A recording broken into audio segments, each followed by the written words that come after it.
Blimey, Nigel. Zia's been busy today, hasn't he? Trying to make out that dull old Starmer was inciting violence against you.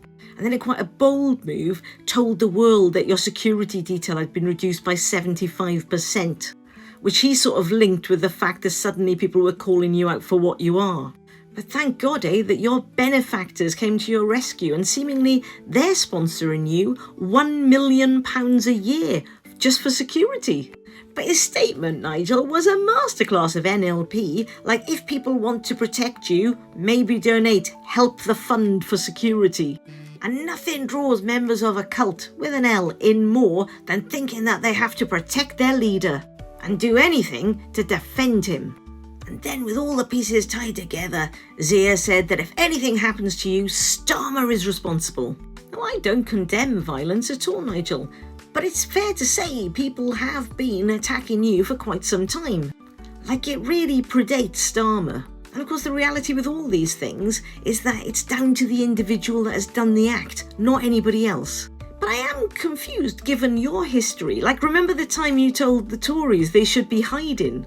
Like, what were they hiding from, Nigel? Because that sounds like a threat to me. And it's somewhat bizarre to see the person that heralded the convict who was done for inciting violence. Remember when you invited her on the stage like some sort of hero?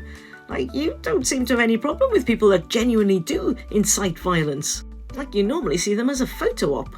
Like, I'm old enough to remember you pointing to this poster just a matter of hours, actually, before the MP Joe Cox was murdered.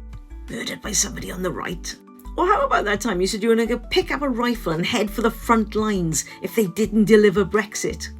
Or what about the time the police investigated you after you threatened to take a sharp object to civil servants?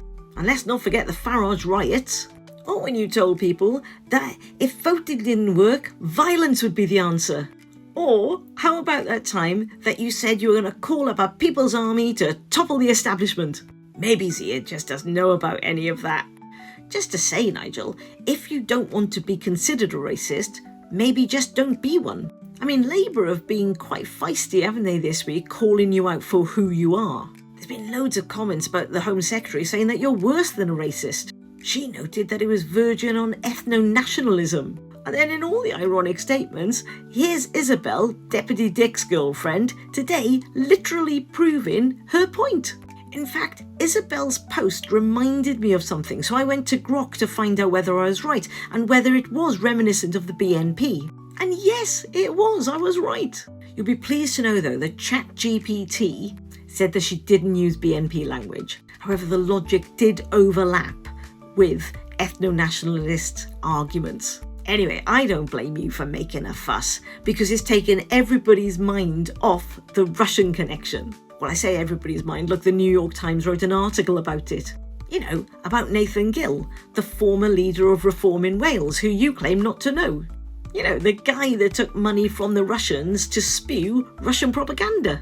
You know, the one that used to sit right next door to over in the EU Parliament.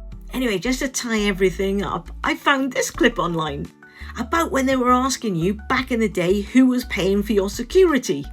And you joked, the Russians. Now that is awkward right now, isn't it? As you were.